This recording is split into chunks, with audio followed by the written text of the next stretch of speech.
going to show you a bulletproof method of how to play the best bump and run shots.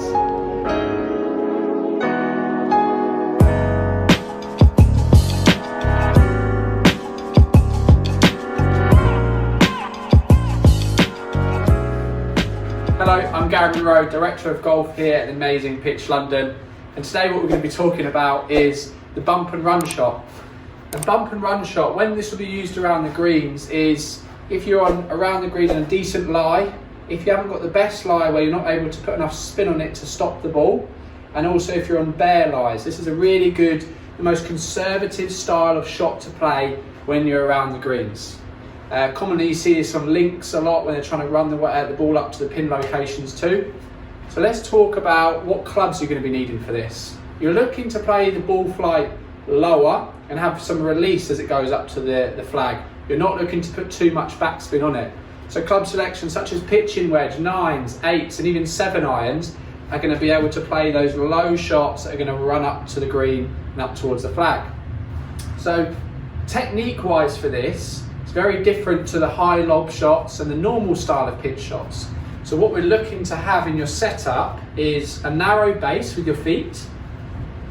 I like to do 2 club widths apart, and your ball position is now going to go towards your back foot and your trail foot here.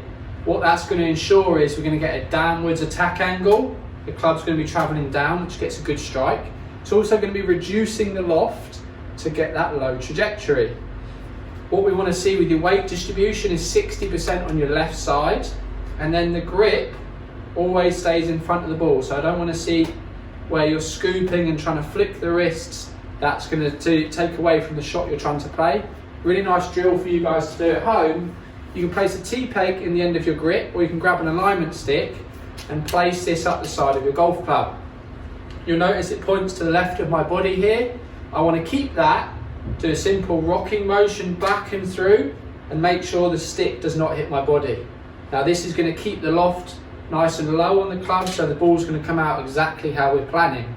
If you're someone who flicks their wrist too early, you're going to notice the stick's going to hit you and you're going to add too much loft and you're not going to play the bump and run shot. So now what we're going to do is we're going to talk about how the relationship between carry distance and roll changes on what club you use. So summertime, roughly with firm greens off a decent lie, a pitching wedge is going to fly 40% carry and roll out 60%.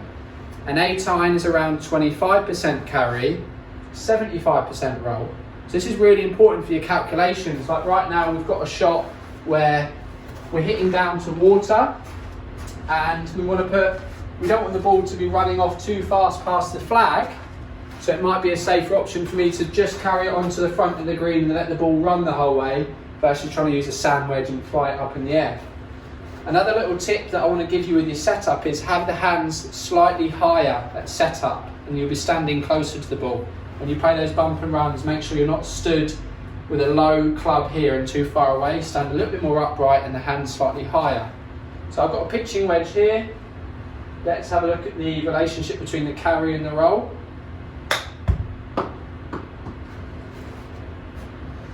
So you can see that's downhill, really moving hard right to left. And not a bad effort, and we managed to get the carry distance there. So that ball carried 14 yards and released down to 32 yards. Now if I grab the 8 iron, it's the exact same technique. So the ball position's the same, the swing's the same, the hands being in front of the club head is the same. All I want to do now is change where I land the ball. So rather than landing it 14 yards, I'm going to land it more towards the start of the green, because the ball's going to release more because I'm using less loft. Okay, so you see I've got it on the green much earlier and it's running down very similar to my first effort.